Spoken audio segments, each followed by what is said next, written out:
Sulaymon payg'ambarni bilasiz, podshoh ham odamlarga, ham jinlarga, ham hayvonot va parrandalarni podshosi qilib qo'ydi Alloh. Yana bitta Sulaymon bor ekan, hech biri ikki bo'lmas ekan. Sulaymon payg'ambar chaqiribdi. Bu yoqqa oting nima? Sulaymon. Shu nomimda ekansan, adashganmiz, mana shu govharni olgin. Bu juda qimmatbaho tosh. Bitta mamlakatni sotib olasan ham, ehtiyot qilgin. Hali govharni olib tomosha qilib ketayotgan ekan, qo'lidan bitta shu govharga ishqoz qush bo'lar ekan, shunda qo'ldan tishlab olib ketib qolibdi. Endi uzuvlarida hamma narsani ko'rardilar. Sulaymon payg'ambar uzuvlariga bundoq qarab, nima qilyapti ekan Sulaymon, boydimikin desa, yana gezarib qonni ochib yurganmish. Olib kelinglar. Qani tosh yo'qotib qo'ydim. Men ol. Bu ikkinchisi, ehtiyot bo'lgin. Bu yog'iga qistiribdi, bu yog'iga qistiribdi. Bir suvdan o'tadiganiga to'g'ri kelib qolibdi.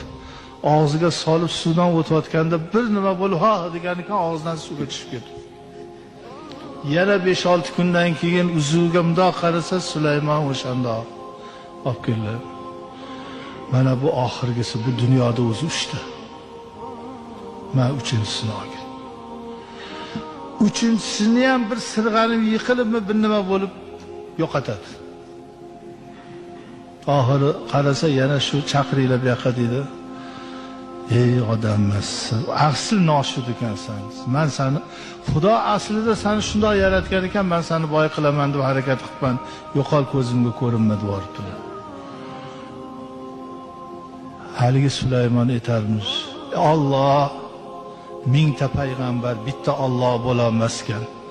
40 yildan beri boqasan, a'zolarni bergansan, biron marta koyimaysan.